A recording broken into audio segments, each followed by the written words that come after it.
Hello दोस्तों, welcome back to my channel. आज इस वीडियो में हम जानेंगे जाति व्यवस्था में परिवर्तन लाने वाले कारकों के बारे में। वर्तमान समय में जाति में अनेक परिवर्तन हुए हैं और जाति व्यवस्था का जो परंपरागत स्वरूप था वो नष्ट हो चुका है। आज इस वीडियो में हम उन्हीं कारणों को जानेंगे जिसके कारण जाति व्यवस्था में परिवर्तन हुआ है। देखिए, पहला सबसे जो मुख्य कारण है वो है पाश्चात्य शिक्षा एवं सभ्यता। अंग्रेजों के आने से पहले भारत में धार्मिक शिक्षा का प्रचलन था, जो केवल ब्राह्मणों को ही शिक्षा प्राप्त करने का अधिकार था। बाकी जातियों के लोगों को शिक्षा का अधिकार नहीं था। लेकिन जब अंग्रेज भारत में आए तो उन्होंने धर्मनिरपेक्ष एवं सार्वभौमिक शिक्षा प्रारंभ कर दी, जिससे भारत में पाश्चात्य शिक्षा के कारण जाति व्यवस्था निर्बल हुई, यानी कमज़ोर पड़ने लगी। दूसरा कारण है औद्योगिकीकरण एवं नगरीकरण।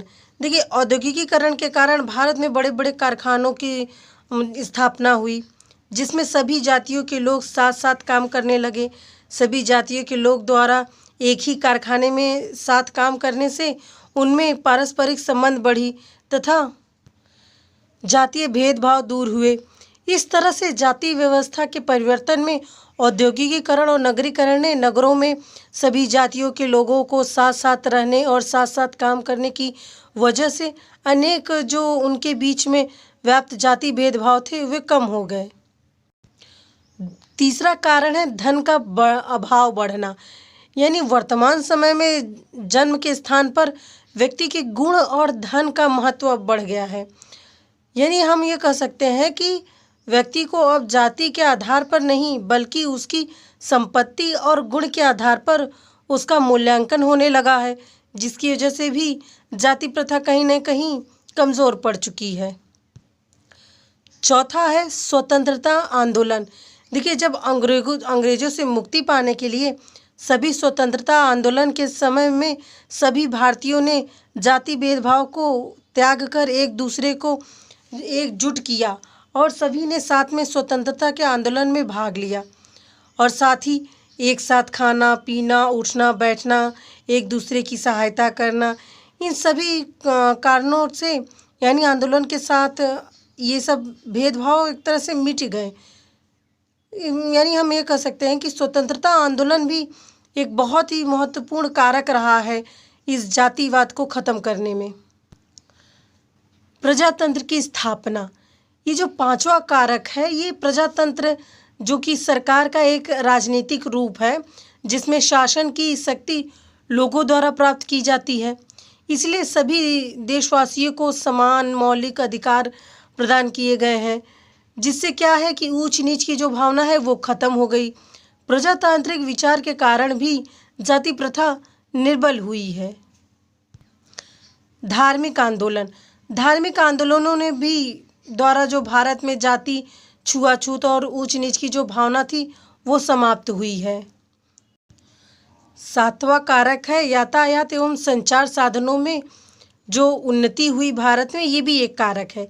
देखिए, साधनों में उन्नति के कारण सभी जातियों के लोग एक साथ रेल, बस और यातायात और संचार के साधनों द्वारा प्रयोग करते हैं, एक साथ प्रयोग करते हैं, जिससे सभी जातियों का आपस में समानता के भाव पनपे, एक दूसरे के प्रति एक दूसरे के जाति व्यवहार को छोड़कर प्रेम भाव का जो भावना है वो उत्पन्न हुई।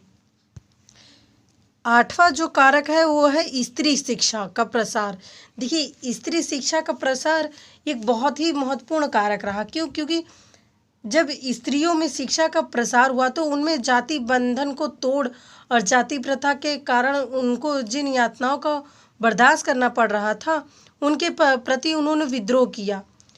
और एकमात्र स्त्रियां ही सबसे प्रबल होती हैं जो धर्म और जो जाति प्रथा की जो कठोर नियम है सबसे ज़्यादा उनमें घिरने वाली स्त्रियां ही थी।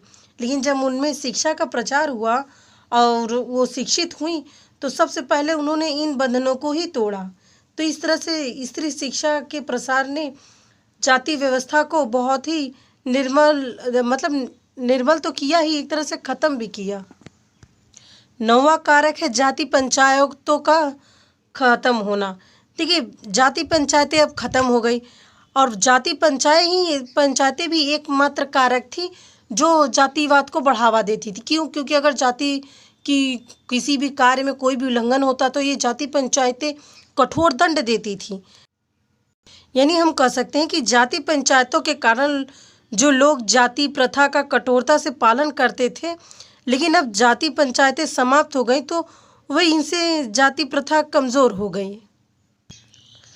नवीन कानूनों का प्रभाव।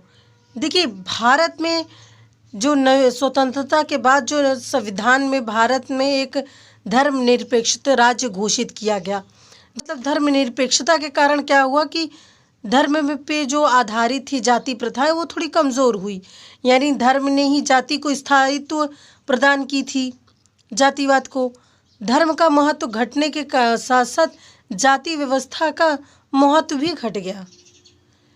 इन सभी कारणों के कारण ही जाति व्यवस्था विघटित हो गई है।